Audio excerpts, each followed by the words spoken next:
ዛሬ በጽናት ድራማ ላይ የሚፈጠር ነገር አለ። እንግዲህ አይታችሁ ከሆነ መርሲሞና የናሁም ፍቅረኛ እሌኒ እየተሯሯጡ ነበረ። እሌኒን መርሲሞ ያዛት ወይንስ አልያዛትም? ለምንስ ነው የሚያሯሩጣት? ምንድን ነው ያጠፋችው ጥፋት?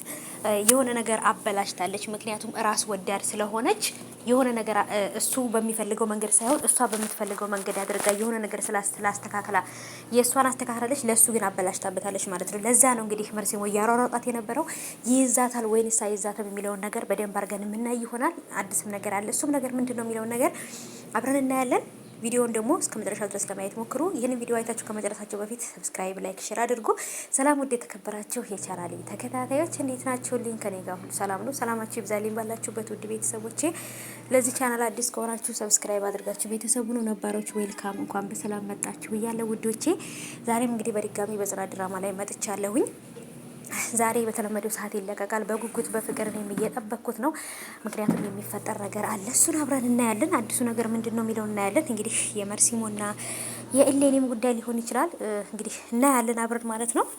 አዳዲስ ነገር ያመጣሉ እንግዲህ እኔም ትናንት በሰራሁት ላይ ትክክል ነሽ። ከዚህ በኋላ ሀና ወደ ኪራ መቅረብ የለባትም። እሷም መስመሯን ይዘ ስራዋን ትስራ፣ እሱም ደግሞ ስራውን እየሰራ ትዳሩን መያዝ መጠበቅ አለበት። ከዚህ በኋላ ጽናትን እንዳያስቀይማት እያላችሁ ነው። እኔም በነገራችን ላይ ጽናትን ካስቀየማት በጣም ነው የምቀየመው ኪራን ራሱ ማለት ነው። እሷም ጭቅጭቋን፣ ንዝንዟን፣ ይሄንን ቅጥ ያጣውን ቅናቷን ማቆም አለባት። እሱም ደግሞ ቅጥ ያጣውን ጥርጣሬውን ማቆም አለበት ብዬ አስባለሁ። ከዚህ በኋላ መደባበቅ የሚባል ነገር በሁለቱ ህይወት ውስጥ መኖር የለበትም። መደባበቅ በህይወታችን ውስጥ ካለ በነገራችን ላይ ስኬታማ አንሆንም፣ የምናስበው ነገር አናሳካም ማለት ነው። ስለዚህ መረጋጋትን፣ መደማመጥን ይፈልጋል ትዳር ብዬ አስባለሁኝ ማለት ነው ውዶቼና አይደለም ትዳር ይቅርና ኖርማል ጓደኛ እንኳን ስትይዙ ቤስት ፍሬንድ እንኳን ጓደኛ ስትይዙ ካልተሳሰባችሁ ካልተደማመጣችሁ ከባድ ነው የሚሆነውና ስለዚህ አባይቦች እንግዲህ ናሆማም ትዳሩን ይጠብቃል። ከዚች እሌኒ ከምትባል ሰይጣን ፍቅረኛው ጋር እርቆ የናሆም ምህሩን በደንብ ሊንከባከባት ይገባል ብዬ አስባለሁ። አሁን ላይ ግን እሌኒ ጋር እየተገናኘ መጡ የተጎዳ ሰው መስላ እሱን ለመቅረብ እየሞከረች ነው። ይህን ነገር ደግሞ ሊያሳካላት አይገባም። ራሱን ሊጠብቅ ይገባል። ምህሩን መጉዳት የለበትም። ታማ እንኳን ራሱ ትቷት አልሄደም። ታማ አልከዳትም ነበር። ስለዚህ አሁን ደግሞ ተሽሏት መንቀሳቀስ ስትጀምር፣ በራሷ መቆም ስትጀምር ደግሞ በዚህ ነገር ሊጎዳት አይገባም። ሰርጉ ቶሎ መደረግ አለበት። መጋባት አለባቸው። ሰኒና ጆከርን በነገራችን ላይ ጊዜ መፍጀት የለባቸውም።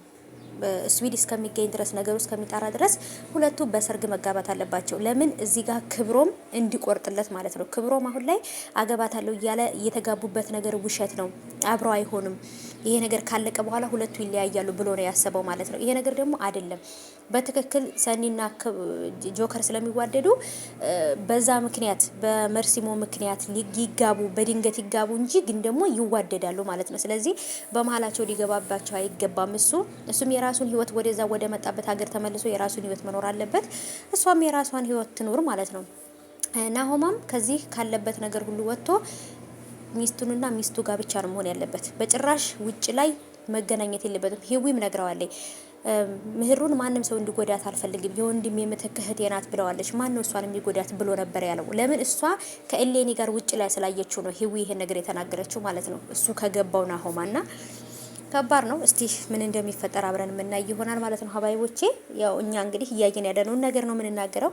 ቀጣይ ደግሞ የሚመጡ ነገሮች ከዚህ የተሻሉ ነገሮች መሆን አለባቸው ብዬ አስባለሁ። ሁሉም መስመሩን ይዞ የራሱን ህይወት መኖር አለበት። አሁን ላይ ጽናትና ኪራ እየተረጋጉ ይመስለኛል። በእርግጥ ተነፋፍቀው ስለቆዩ ነው ትንሽ አሁን ናፍቆቱ ከለቀቃቸው ወደ በፊቱ ጭቅጭቃቸው እንዳይመለሱ ፈርቻለሁ። እንዲሁ ጽናትና ኪራ እንደ በፊቱ ጭቅጭቅ ከጀመሩ እንደምወዳቸው ወይም የምወዳቸውን ያህል እንዳልጠላቸው ማለት ነው። እናንተ ለካ ጭቅጭቅ እንደዛ ያስጠላል።